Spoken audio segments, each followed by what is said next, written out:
Thank you, Ammon. My name is Chris Briels. I've lived here in Harney County since 1978. I joined the Burns Volunteer Fire Department in 1979.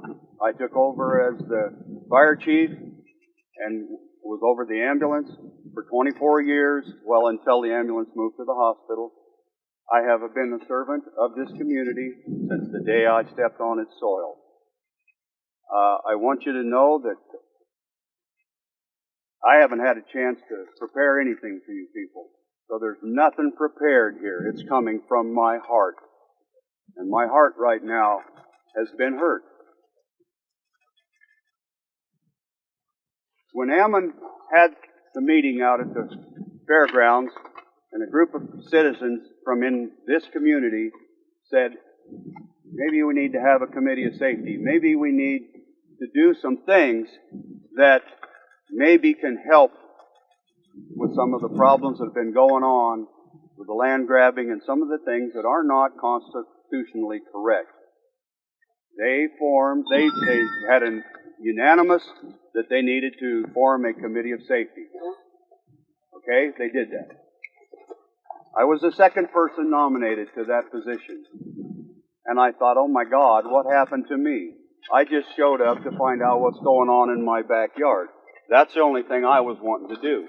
Do I want to be involved in this? And I will tell you straight up, the major reason that I got on this committee to begin with was because it was said that if the committee of safety needed to, they could call in the militia.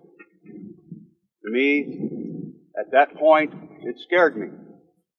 It's like, I don't want a bloodbath in my county, and if there's any committee that has the power to pull the trigger on something that causes a bloodbath, I'm going to be on that, because nobody's going to touch that trigger if I'm there. We don't need violence. We don't need bloodshed. We don't need anything other than to figure out, is there a problem? If there is a problem, what can we do to solve it? So I made that commitment. Since then, I have learned a lot more about the Constitution of the United States of America, which should be first and foremost in everyone's mind, anybody's mind. It has to do with our rights. And the amendments, all of that, the history, it is so important. It is so important for everyone to understand what's going on. Okay? We have tried to have meetings. We have been told that we couldn't have a meeting at the Elks Club. We have been told we couldn't have a meeting at the Senior Center. That nothing having to do with the occupation of the refuge or Ammon Bundy or anything else would be in any county building. Then we showed up to a meeting at the fairgrounds where the only thing that was ever spoken about was exactly what they said was never going to occur. Since it was a public meeting, we had the opportunity to speak, and our committee chairman, Mr. Tim Smith, spoke up and said that we've been blackballed within the community. The very next morning, we received an apology from Mr. Grasty saying that we could have a meeting at the Senior Center.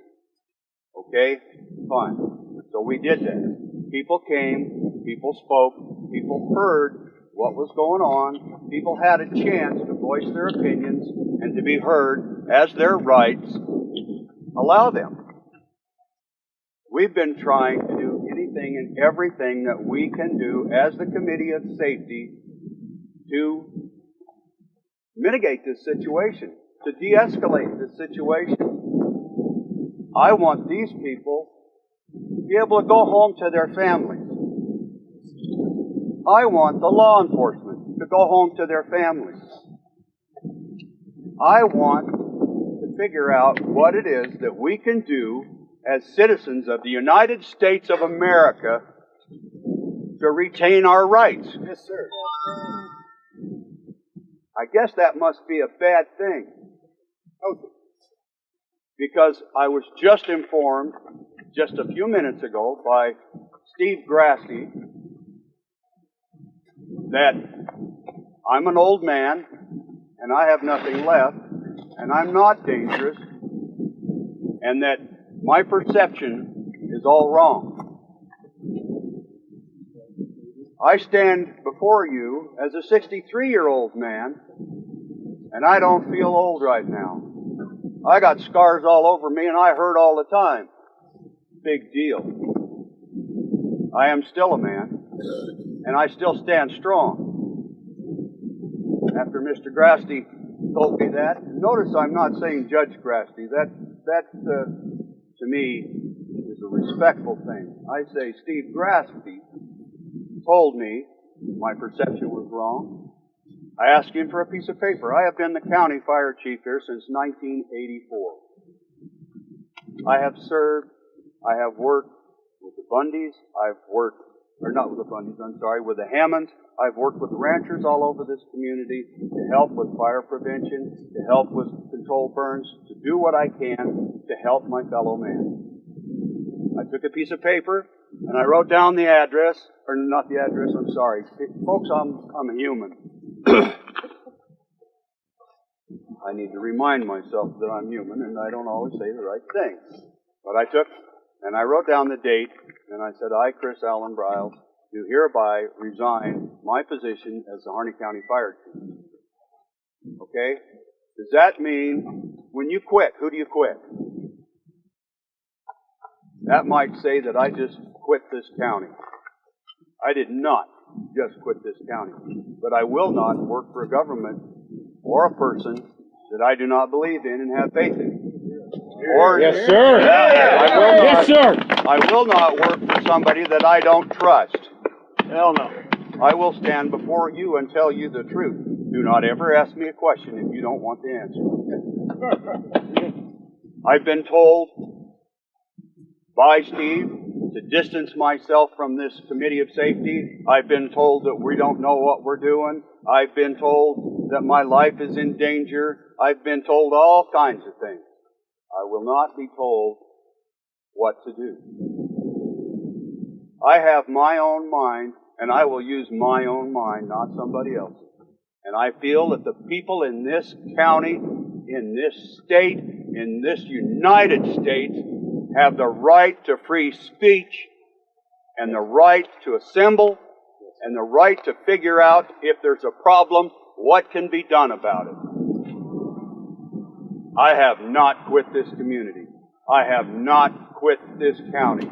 If there's a rancher out there anywhere that needs my services for anything, if they can use any of my skills and expertise to help them for fire prevention or anything, my door is still open. We have to have a place to assemble. We have to have a place to be heard. We do not need violence. I don't want violence. I do not want violence. But I stand before you as someone that has been tried to be intimidated in many, many ways. The other day, a friend of mine poked me in the chest and said, you need to find out what your cohorts are doing at the Armory. Because there's people that had been at the Armory twice. They'd been turned into the police. And I thought, my gosh. So I followed the people. And I stopped them. Or I followed them until they stopped. And I got out and I asked them who they were. They were dishonest with me. They would not tell me what they were doing. I asked them what they were doing in our Armory. What they were doing. Well, we're just two guys going through town looking for a place to have a business. And I said, sir, typically you don't have a business in an Armory. Then they said, well, we weren't even at the Armory. And I said, I followed you from the Armory. Then they said, well, yeah, we were at the Armory, but really we were looking at the deer. There's a big shooter 4-point in there. I'm not sure how often you shoot deer in an Armory, but I asked them to please be truthful with me because I was trying to be truthful with them and that there's too much fear in our community. Push comes to shove, let's just kind of get down to the end of it. I pursued information. I took a picture of their vehicle. I was not allowed to see our county sheriff. I went up to ask to speak to him. I was told no, I couldn't. I was supposed to call 911. I said, okay, I will call the dispatch. And I called the dispatch because 911's for emergencies. It's not for just chit-chat. Okay? I understand that. I don't want to refuse that. They ran the license plate. It came back to undercover FBI agents. Mr. Grasty told me today that I'm the one that's causing the fear, that I have no right to question anybody about what anybody's doing at our armory, and that I have no right to follow anybody and question anybody, that I'm the one that's causing fear. I stand before you and I ask you, what do you think? Do I have the right to talk to another human being? Yes, sir. Absolutely. Do I have a right to ask what's going on in my community? Yes, you do. This is absolutely appalling to me. I've had my life has turned completely upside down and inside out since I've been involved in this committee. I have no personal life anymore. Ever. I've been told, why don't you distance yourself from it? Why don't you run? I was born in Denver, Colorado. The only place they have ostriches is at the zoo. I never learned to stick my head in the sand, and I stand before you right now. I will not stick my head in the sand, and anytime anybody has any questions of me, here I am. Thank you.